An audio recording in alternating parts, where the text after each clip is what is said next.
Ok. Antes de comenzar, esa anécdota que cuenta Ángel, de ese irlandés, es muy posible que se diera por unas gestiones que comenzamos a hacer nosotros en 1990 con Sinn Féin desde Orlando. Y quién sabe las vueltas del mundo si a través de Sinn Féin en Irlanda ese turista llegó y recibió el mensaje de Oscar. El punto que les traigo es que usted hace una gestión hoy y no sabe dónde va a terminar. Y eso es lo importante. Hacer lo que decía Martín. El funcionario de verdad es el que hace en todo momento lo que en todo momento es necesario, ¿verdad? Y eso es lo importante. Cuando a mí se me hizo el acercamiento para que viniera a hablar con ustedes sobre Oscar López, honestamente les digo que vacilé un poquito. Y vacilé un poquito por dos cosas. Número uno, porque para hablar de Oscar López Rivera hay que estar a la altura de Oscar López Rivera. Y me disculpa, pero aquí ninguno de nosotros está a la altura de Oscar López Rivera. Y segundo, porque hablar más, vamos a volver a hablar. Me perdonan los amigos latinoamericanos, pero nosotros los puertorriqueños hemos gastado la palabra ya, ¿verdad? Hablamos tanto. Como decía Otto, de todos los vicios que conozco, el peor es que nos quedamos en la palabra y nunca llegamos a la acción. Todos los vicios que conozco, el peor es ese. Y nosotros hemos gastado tanto y hemos hablado tanto que yo verdaderamente lo hacía bien. Pero ¿para qué vamos a hablar más de eso? En el archipiélago de Puerto Rico, porque no es una isla, no es la isla, es un archipiélago, pero en la isla principal de ese archipiélago, en Puerto Rico, que apenas es aproximadamente de 100 millas de largo por 35 de ancho, hay más estaciones de radio que en ninguna parte del planeta. Hay más estaciones de radio en Puerto Rico que en ninguna parte del mundo. Todo el día hablando, expertos de todos lados, analistas de cada partido, los grupos religiosos, la juventud, todo el mundo. Hablamos y hablamos y hablamos. Y el problema no nos quitan. Y yo tenía problemas con hacer esto. Claro, el compañero que me estaba pidiendo que viniera a hablar con ustedes, no se lo voy a decir que no. Pero vacilé en eso. Porque no creo ni que estoy a la altura para poder hablar de un hombre como Oscar López Rivera. Y segundo, porque verdaderamente estamos cansados de hablar tanto. Así que esta noche, si ustedes me permiten, yo quiero hacer dos cosas. Una es invocar la ley de la pega. Ustedes conocen la ley de la pega, ¿verdad? Lo que pasa en la pega, se crea la pega. Nosotros vamos a hablar de una serie de temas un poquito sensitivos aquí, pero que es importante que nosotros los entendamos. Y yo les voy a pedir que, por favor, lo que discutamos aquí, para que todo el mundo se sienta en confianza y pueda hablar, que se quede aquí. Y segundo, voy a hacer un poquito de autocrítica con los hermanos puertorriqueños, porque es hora de mirar al espejo. Es hora de mirarnos de frente. Si digo algo que ofende a alguien, de antemano le pido disculpas porque no es la intención. La intención es hablar un poquito y hablar claro sobre un barco que está haciendo agua allá. Y es la nación puertorriqueña. Y es por ese mismo desgaste. Es porque la palabra país y la palabra patria hoy día significa lo mismo. ¿Verdad? En Puerto Rico estamos en la misma. La palabra honestidad en Puerto Rico ya no existe. La palabra valor y la palabra bravura significan lo mismo en Puerto Rico hoy día. Y yo creo que es hora de que nosotros miremos ese espejo y nos miremos de frente y nos reconozcamos y aceptemos una serie de realidades. Si es que hay esperanza, no para nosotros, sino para aquellos que están jugando allí, de que esto vaya a cambiar. Esta noche yo quiero hablar un poquito de la importancia geopolítica de Puerto Rico, que es la importancia que es nuestra bendición y nuestra desgracia, la posición geográfica de Puerto Rico. Vamos a hablar del colonialismo y vamos a hablar del colonialismo en términos de definiciones y en términos científicos. No vamos a hablar del colonialismo como el perfume. Esto no es como el perfume. No hay colonias buenas y colonias malas. Solamente hay un tipo de colonia, hay colonias malas. Y vamos a hablar de por qué son colonias malas, por qué el colonialismo es un crimen, por qué afecta al ser humano, Vamos a hablar de las condiciones políticas que se dan en Puerto Rico en los años 70 y 80, que son las condiciones que crean hombres y mujeres como Carlos P. Rivera. Aquellos de nosotros que vivimos esa etapa en Puerto Rico, los años 70 y los años 80, van a recordar muchos de los temas que nosotros vamos a tocar aquí esta noche. Y vamos a hablar un poquito de la lucha armada en Puerto Rico, de cómo se desarrolla en esos años 70 y 80. Este tema lo vamos a tocar por encima. Yo no estoy aquí para mencionar nombres, yo no estoy aquí para decir qué grupo lo dirigía a quién. No, porque obviamente si es lucha clandestina, pues no vamos a volver aquí a hablar de quién eran los líderes, ¿verdad que no? Y de eso usted se mete en internet y hay 100.000 artículos de distintas propagandas, muchas de ellas puestas por el gobierno de Estados Unidos, sobre este tema. Así que no vamos a tocar ese tema. Lo que sí quiero hacer claro, yo voy a hablar de un gobierno norteamericano, de unas instituciones de gobierno. Yo no vengo aquí a hablar del pueblo norteamericano. El pueblo norteamericano y el ciudadano norteamericano promedio, confrontado con la realidad y la verdad, es un hombre justo, es una mujer justa y saben reconocer eso. Yo, el tema que les traigo es sobre un sistema de gobierno injusto y sobre un sistema que es un crimen reconocido por la ley internacional y por todos los países del mundo, incluyendo aquellos que colonizaron, que reconocen hoy día que el colonialismo es un crimen contra la humanidad por una serie de razones. Ciertas aclaraciones que yo quiero hacer para entender de dónde yo parto con esto. El pueblo soberano. Todo ser humano nace libre. El hecho mismo de nacer es un acto de liberación. Usted está 9 meses en la entraña de su mamá y nace un acto de liberación. Usted es libre, usted es soberano. Cuando usted se junta con sus compañeros en comunidad, ese pueblo es soberano. Ese pueblo es completamente libre. El gobierno siempre es subordinado a el pueblo.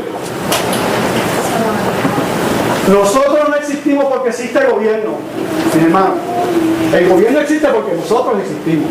Nosotros nos reunimos colectivamente y decidimos, pues alguien tiene que recoger la basura, otros tienen que ocuparse de arreglar las calles. Y de esa forma establecemos un gobierno. Siempre está sujeto a nosotros. Hoy día nosotros pensamos que nosotros nos debemos al gobierno. ¿Y sabe por qué pensamos eso? Porque como vamos a ver más adelante, eso es coloniaje.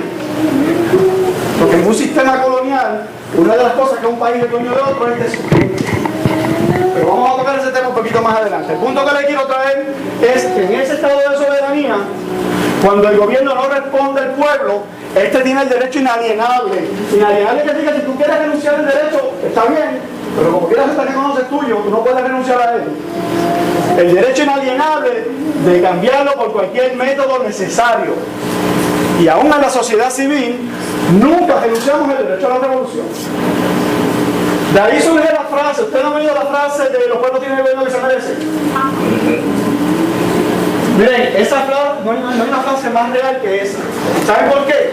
Porque todo tipo de gobierno, no importa si es democrático o es dictatorial, nace del pueblo. Nace del pueblo que lo apoya o que lo tolera. Los pueblos tienen el gobierno que se merecen. Nosotros los puertorriqueños tenemos lo que nos merecemos. Lo trabajamos mucho y lo merecemos. Porque lo hemos apoyado y lo hemos tolerado. Y llevamos cuánto en este trajín y nunca lo hemos decidido, ¿verdad? Y vamos a ver por qué no lo hemos decidido. Porque una de las autocríticas que tengo que hacer es como aquellos que defienden la patria en este asunto. Nuestra mayor tragedia y nuestra mayor bendición, la posición geográfica de Puerto Rico. Si se fijan bien, es la entrada a la cuenca del Caribe. Quien domina Puerto Rico, domina el tráfico que entra y sale del Caribe y de paso domina y controla el canal de Panamá, domina y controla lo que pasa en Centroamérica como en El Salvador y en Nicaragua, domina y controla lo que pasa en Cuba, domina y controla todos los recursos y petróleo que haya en la cuenca del Caribe y en el Golfo de México. Y durante la Guerra Fría que algunos argumentan que ya terminó, pero como todos sabemos, todavía estamos en Guerra Media Fría, ¿verdad? Y durante la Guerra Fría, la importancia naval de Puerto Rico para fines de controlar todo lo marítimo era de suma importancia para el gobierno norteamericano. Hoy día no tanto. Hoy día Puerto Rico ha perdido un poco de importancia naval, pero sigue teniendo importancia geopolítica. El mundo fue colonizado por Europa bajo la doctrina del descubrimiento. Así se llamaba. Todos los países europeos tenían la doctrina del descubrimiento, como si nosotros estuviéramos cubiertos para ser descubiertos, ¿no? O estuviéramos perdidos para ser encontrados. Pues la teoría era una ley internacional que ellos inventaron, todos los países europeos, donde los conquistadores llegaban, planteaban su bandera y reclamaban la tierra, los recursos y su gente. Y su gente. Nosotros le pertenecemos, nos guste o no nos guste, al gobierno de los Estados Unidos. Nos guste o no nos guste, esa es la realidad nuestra. Nuestros recursos le pertenecen al gobierno de Estados Unidos. ¿Hay alguien aquí que verdaderamente cree que nosotros liberamos gente? Porque cambió de la Marina a otra agencia gubernamental. ¿Hay alguien aquí que piensa que verdaderamente nos dieron Cooper otra vez? Cooper lo tiene Wall Street. Y allí hay una serie de desarrolladores, todos extranjeros, que van a desarrollar allí toda la tierra para que vayan todos los turistas norteamericanos a recrearse, a romper robo. Y está bien, va a haber trabajo para nosotros, no hay problema. Nosotros podemos limpiarle las camas y podemos servirle el trago, no hay problema. Pero va a haber mucho trabajo. Esa es la realidad. Y por eso es que hoy día, después de la Segunda Guerra Mundial, todos los países, incluyendo los países que tradicionalmente fueron países imperialistas, Inglaterra, Francia, Portugal, España, todos los Estados Unidos, reconocen que el colonialismo es un crimen contra la humanidad.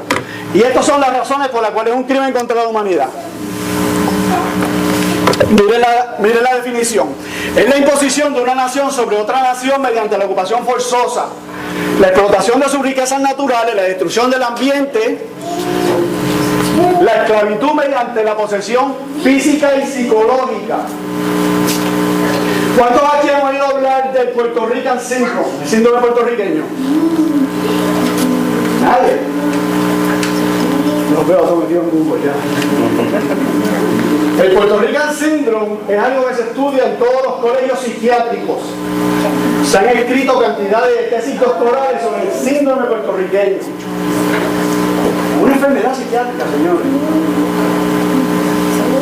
Nos acostamos de una forma y nos levantamos de otra. Pasamos la mitad del día con una identidad y después nos recuerdan que tenemos otra identidad. Vivimos del miedo. Miedo a que se vayan porque rollan las carreteras y se las llevan. Miedo a perder el papelito azul que dice US Passport, ¿verdad? ¿Se acuerdan hace unos años atrás cuando se regó aquella voz de que iban a quitarnos los pasaportes? Como todo el mundo sale corriendo para correr a buscar el pasaporte. ¿Se acuerdan de eso? Eso es miedo. Por eso es que el colonialismo es un crimen. Y en Puerto Rico todo el mundo tiene miedo. Todos nosotros vivimos con miedo en Puerto Rico. Y se refleja y se proyecta en la política. Los anexionistas, ¿a qué le temen? A la independencia. A que se vean los americanos. Los populares, ¿a qué le temen? A la estabilidad. Y los independentistas, ¿a qué le tenemos? A desaparecer. A ser ineficientes. A perder importancia. Todos tenemos miedo. ¿Por qué es un crimen? Porque borra la identidad nacional y el sentido de pertenencia, destruye la raíz cultural y evita el desarrollo político, económico, social e intelectual del país. Nosotros lo vivimos, pero no nos damos cuenta. Nosotros todos los días ejercemos esto. Déjenme dar un ejemplo bien sencillo. Si un puertorriqueño se muda a la ciudad de Miami y en 2 meses pierde el acento. Y usted lo oye hablando y parece un cubano. Y si se muda a República Dominicana, en 1 semana pierde el acento. Y si se va a Venezuela, es igual. Ahí hay un problema de identidad. Cuando todas las otras naciones pueden vivir toda la vida en otro país y siempre conservan su primera característica cultural. Eso es un ejemplo bien sencillo. De ahí hay cantidad de ejemplos.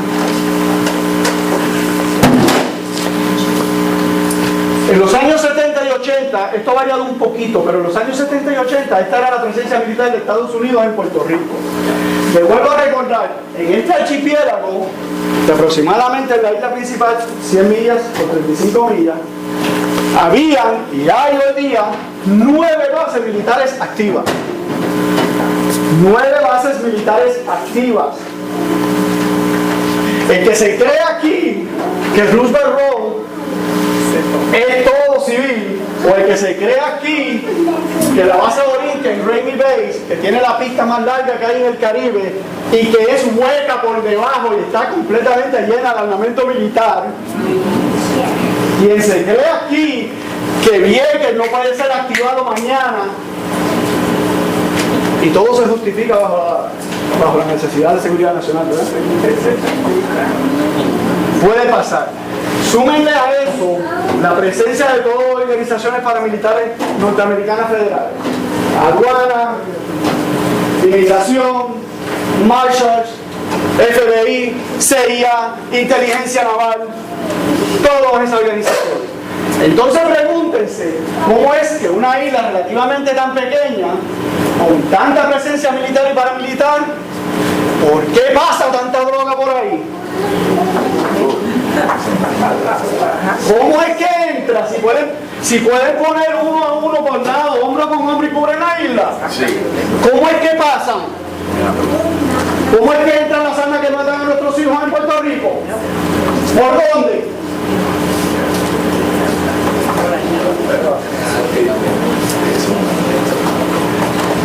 Para entender a Oscar López Rivera, para entender a los presos políticos de guerra puertorriqueños, hay que entender qué pasó en Puerto Rico en los años 70 y 80. Contrario a los años 40 y 30, en los años 70 y 80 fueron los años de más represión política y militar en Puerto Rico contra los puertorriqueños, principalmente los puertorriqueños que abogaban por la independencia de Puerto Rico. ¿Quién aquí no conoce el programa COINTELPRO?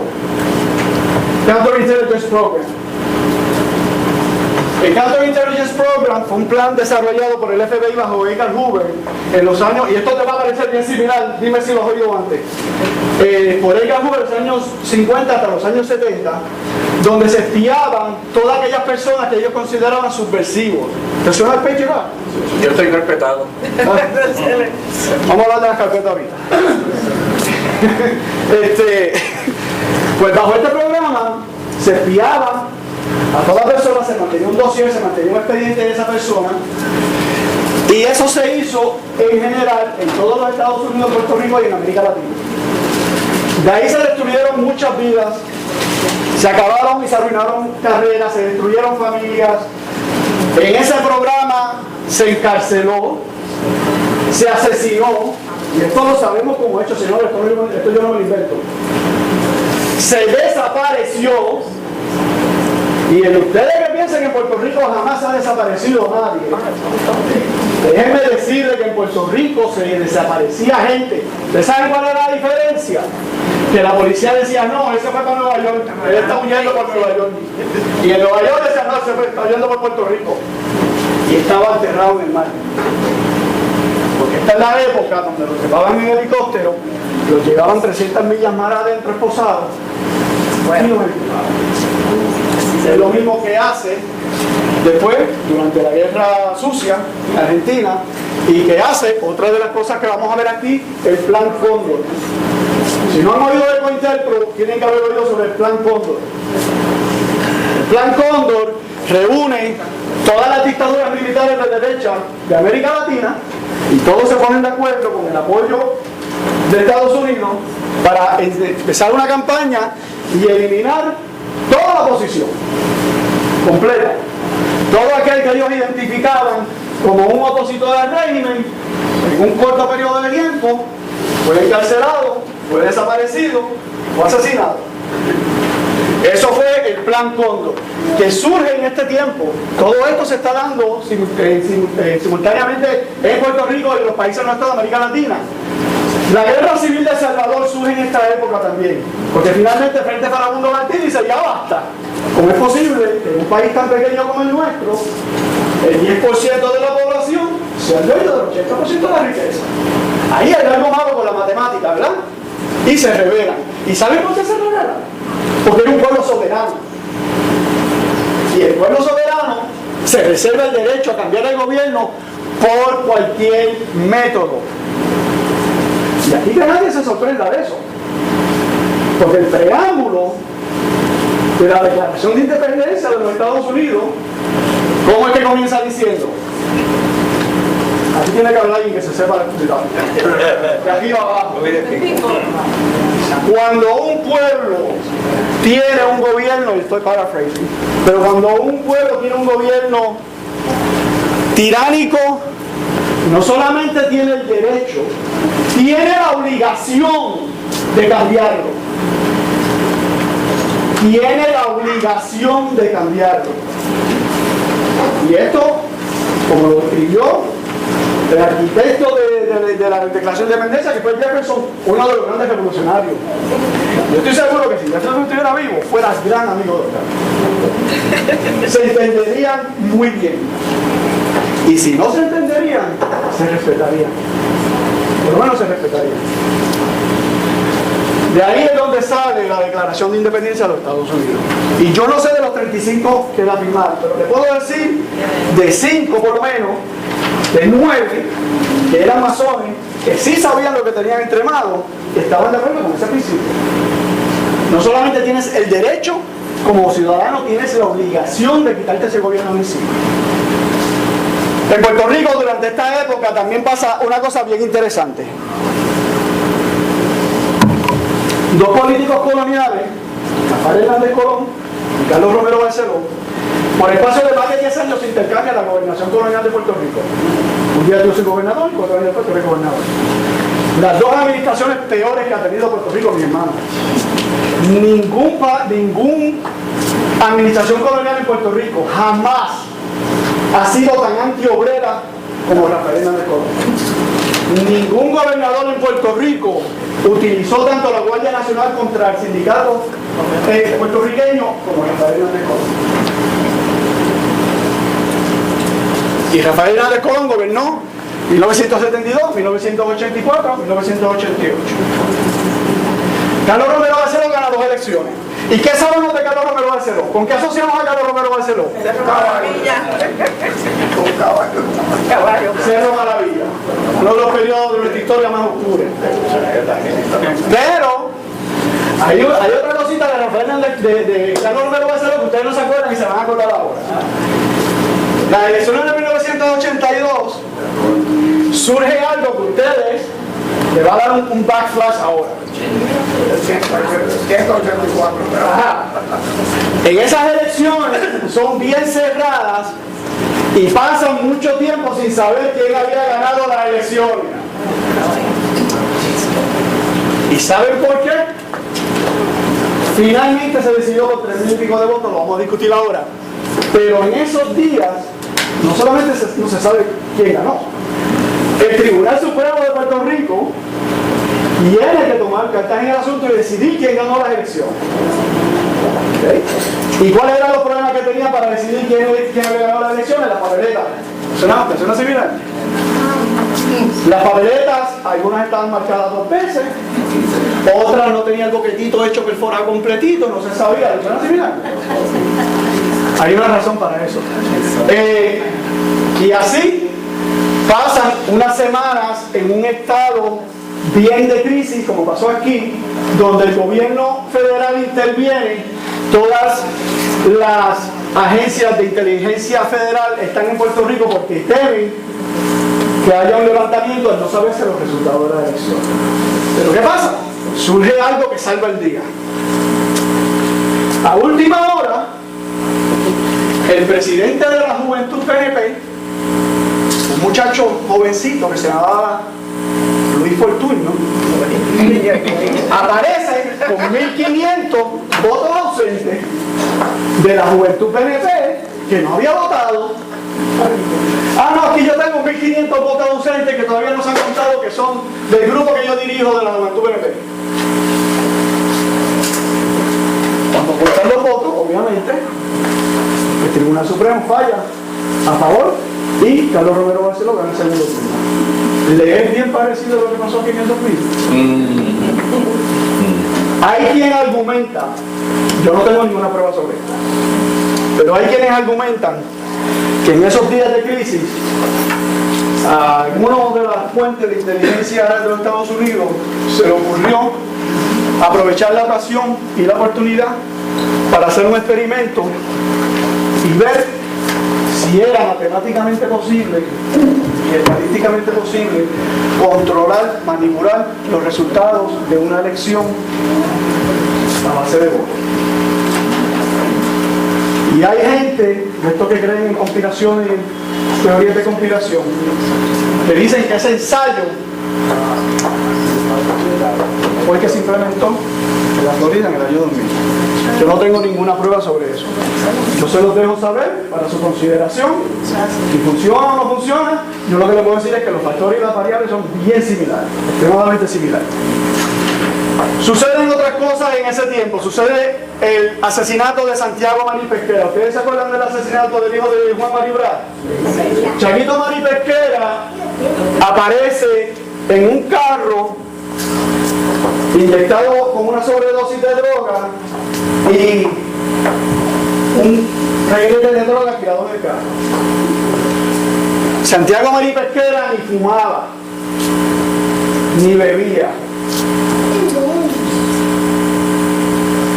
Quien sabe del uso de narcóticos sabe que un adicto apenas puede conseguir con una dosis, y si consigue varias dosis no se la va a empujar toda la misma noche. 3 cubanos pagados por la CIA fueron los de Miami en un hit-team a asesinar a Santiago Marí Pesquera. ¿Por qué? Porque la CIA había tratado de 11 a 15 veces de asesinar al padre y no lo había podido asesinar, incluyendo poniéndole bombas en el carro. Porque Juan Marí Brás, al igual que Oscar López Rivera, era un hombre bien peligroso. Porque toda persona que se cuestiona, toda persona que pregunta, en este tipo de sistema es bien peligroso. La mayor parte de nosotros no. La mayor parte de nosotros vamos a trabajar, cuidamos a nuestra familia, hacemos lo que haya que hacer, y la decisión más grande que tenemos, que consideramos libertad, es comer con Burger King o McDonald's. Eso es libre albedrío, eso no es libertad. Pero gente como Carlos B. Rivera, como estos grupos, son muy peligrosos porque piensan. El asesinato de Santiago Marí Pesquera en el 76 coincide con 2 años más tarde con lo que nosotros conocemos ya: el asesinato de Carlos Soto Arribí y de Hernando Darío Rosado en el Cerro Maravilla. No hay que hablar del Cerro Maravilla, pero hay otros. Ángel Rodríguez Cristóbal, que era militante de la Liga Socialista, traspasa los terrenos en Vieques, es arrestado, los traen a Tallahassee, donde él se suicida. Se golpea, hematomas por todo el cuerpo antes de suicidarse. Pues sabemos hoy día que inteligencia era arma, ¿no? Como resultado de eso, y en ese mismo periodo de tiempo, se liberan los 5 presos nacionalistas por cártel. ¿Ustedes recuerdan eso, verdad? Cartel no libera a los presos nacionalistas porque era bueno. Cartel libera a los presos nacionalistas porque tiene un problema serio de política exterior. Una política exterior basada en los derechos humanos. Y Carter no podía ir a ninguna parte del mundo a hablar de derechos humanos, como alguien se para a veces porque tú tienes los 5 presos más viejos de América en la cárcel tuya, como tú tienes que hablar en mi de derechos humanos. Y por estrategia política, Carter se ve obligado a liberar a los 5 nacionalistas. Primero le hace una oferta.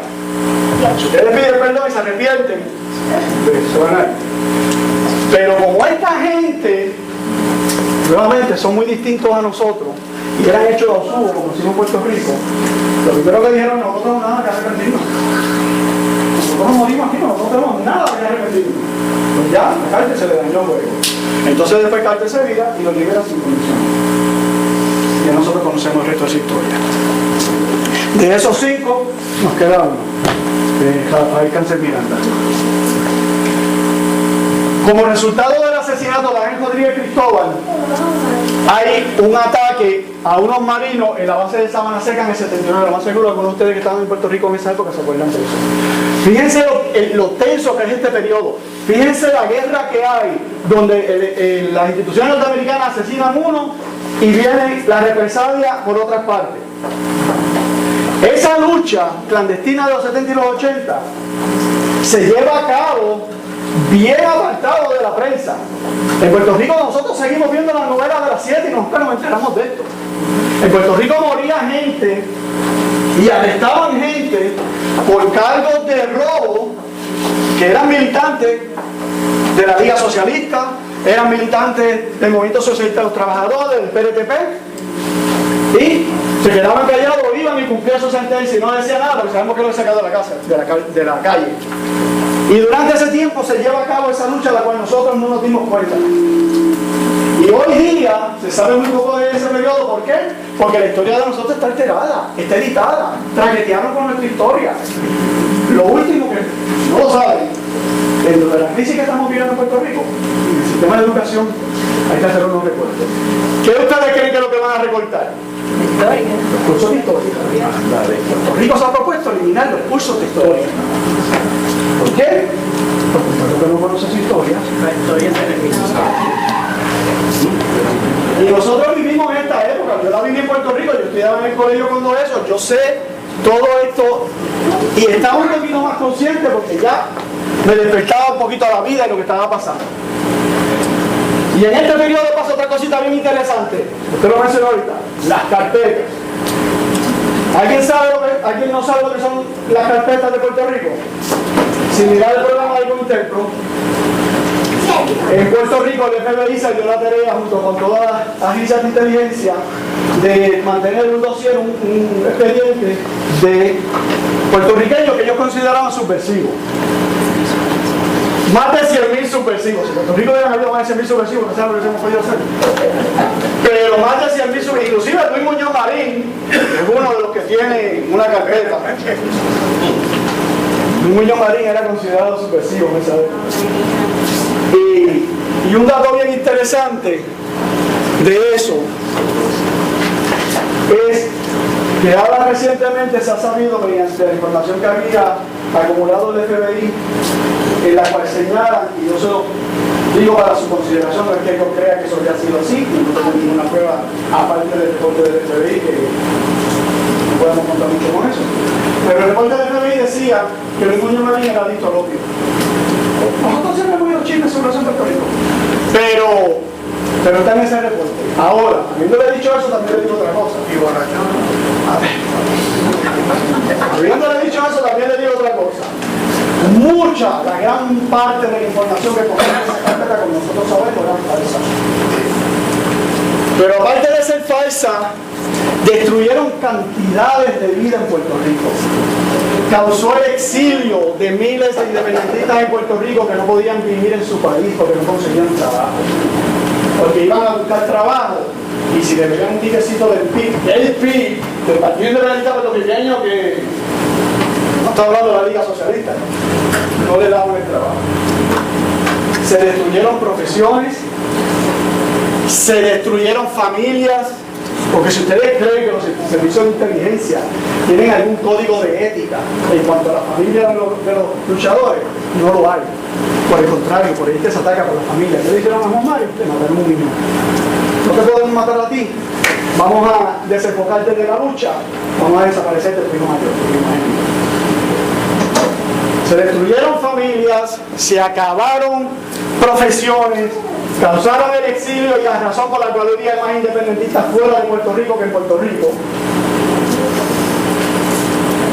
¿Ustedes conocen a Roy Brown? El cantante puertorriqueño que ahora todo el mundo lo adora. Robert Ramírez. Nació aquí en Orlando.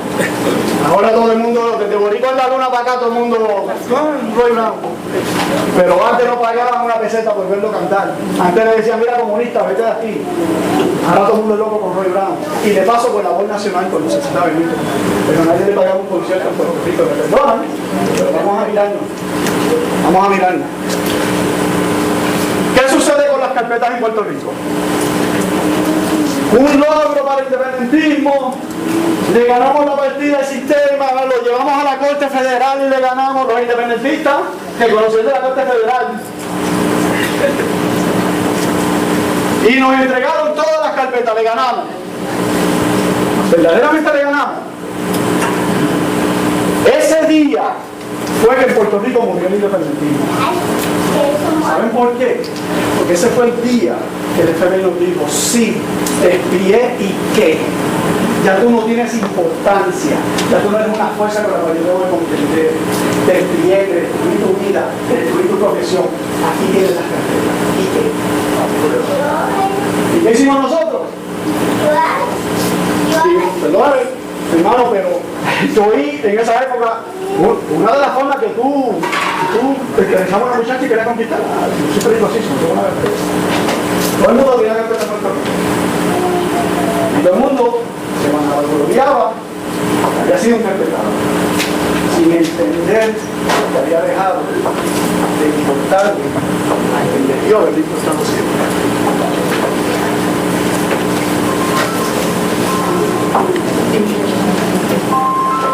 En este clima y en esta situación y en esta represión política de estos años surgen individuos como Oscar López Rivera, que conoce su historia, que conoce de teoría política, que sabe de tácticas militares, las cuales fueron condecoradas cuando era para matar niños en Vietnam, pero que ahora acá es un enemigo, ¿no? Y surgen otras personas que dicen, espérate, si nosotros tenemos un método de lucha, nosotros tenemos un método de lucha genuino, nosotros tenemos un método de lucha que nos enseñaron en los años 40, que nos enseñó Albizu Campos en los años 40, distinto a José de Diego, porque José de Diego pretendió hacer un partido de masa y pelear la independencia de Puerto Rico a través de un partido de masa.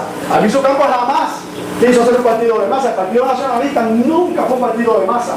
El Partido Nacionalista, bajo la teoría de verticalidad patriótica de Pedro Albizu Campos, lo que pretendió ser un partido seleccionado de puertorriqueños que se encargaban de regar patria con todo Puerto Rico y que hicieran las cosas que hicieron. Porque cuando vivieron la bofeta,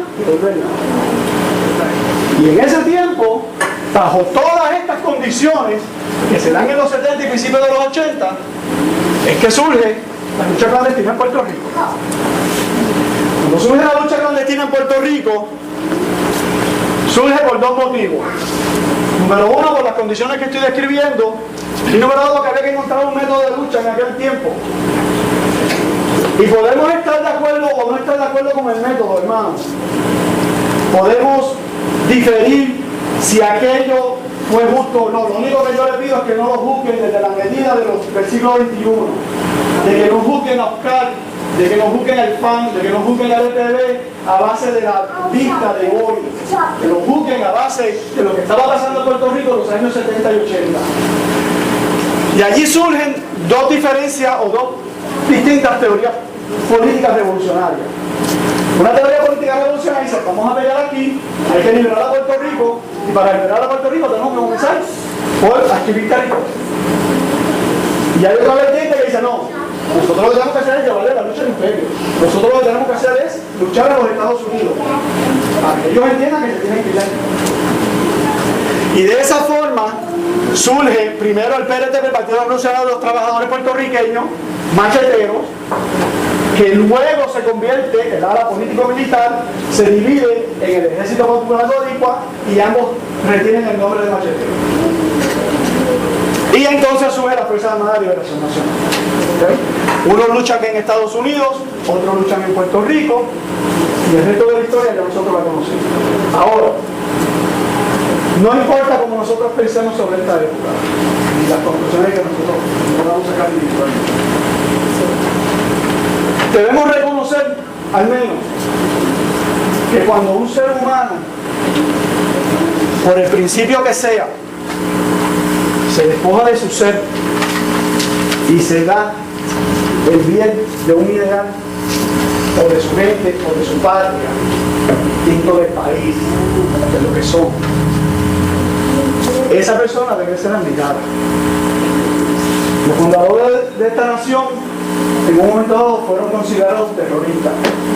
Los fundadores de esta nación, cuando se levantaron en armas, aquellos que fueron fieles a la corona les quemaban las casas. Porque la guerra es así, la lucha armada es así. Y hoy día son grandes patriotas. Nelson Mandela estuvo 27 años preso. Todos sabemos por qué. Desmond Tutu igual. José Martí, Bolívar, un sinnúmero de gente. Ustedes saben que a Albizu Campos lo quemaron literalmente en la cárcel de la princesa. Lo achicharraron. Cuando un ser humano puede llegar a ese punto de despojarse de sí, de desnudarse de sí, para darse a sus otros hermanos, es digno de admiración, aunque no estemos de acuerdo con el método, aunque pongamos diferencias y tengamos diferencias en cuanto al método. Esto es lo que está sucediendo en Puerto Rico en los años 70 y 80, y esto es lo que surge y da raíz a que estos grupos surjan en Puerto Rico y en los Estados Unidos. Y de ahí, ¿por qué razón? ¿Qué lograron y a dónde llegamos? Cuando las miserias morales asolan a un país, culpa es de todo lo que por falta de cultura ideal no han sabido amarlo como patria, de todos los que vivieron de ella sin trabajar para ella. De todos los que vivieron de ella sin trabajar para ella. ¿Verdad que tenemos el gobierno que nos merecemos? Porque los políticos que nacen, los políticos de Puerto Rico que todos nos quejamos, no, la corrupción en Puerto Rico es horrible, esos políticos, ¿de dónde salen? De ellos mismos. ¿Qué madre está pariendo esos políticos? ¿Qué padre está engendrando esos políticos? ¿Qué maestros están educando esos políticos? Nosotros. Entonces el problema no son los políticos. Los políticos somos el reflejo de lo que somos nosotros. El problema somos nosotros. Y aquellos hermanos míos que crean en la independencia de Puerto Rico, consideren hacerle un favor y dejar de echarle la culpa al imperio y al colonialismo y empezar a mirar el espejo y a mirarnos nosotros mismos, porque las consecuencias es de nosotros. Ustedes saben cuando los norteamericanos se van a ir de Puerto Rico, para aquellos que quieran que se vayan de Puerto Rico, el día que los puertorriqueños quieran que se vayan. Es así de sencillo. No hay que matar a un soldado norteamericano. El día que los puertorriqueños quieran resolver su problema político, lo resuelven. El problema es que lo que hemos criado, lo que hemos sembrado, lo estamos cosechando. Y esa cosecha no es buena. Y no nos gusta, pero la sembramos nosotros. Nadie piensa donde todos se lucran. Nadie sueña donde todos tragan. Lo que antes era signo de infamia o de cobardía, torna a ser título de astucia. ¿Le parece similar? ¿Han visto los programas de televisión en Puerto Rico, los programas de radio? Que todo el mundo necesita sus 15 minutos de fama, ¿verdad? No importa por lo que sea. En su desarrollo se pavonea y ostenta en vez de ser vergonzante. Para nosotros nada es vergonzante ya. Ustedes saben que algún otro país del mundo que reciba sus noticias de una muñeca, que reciban sus noticias de un chisme, eso solamente pasa en el país de nosotros. Y si no fuera tan trágico, fuera cómico. Pero lo trágico que es, le quita todo el sentido de humor a esto.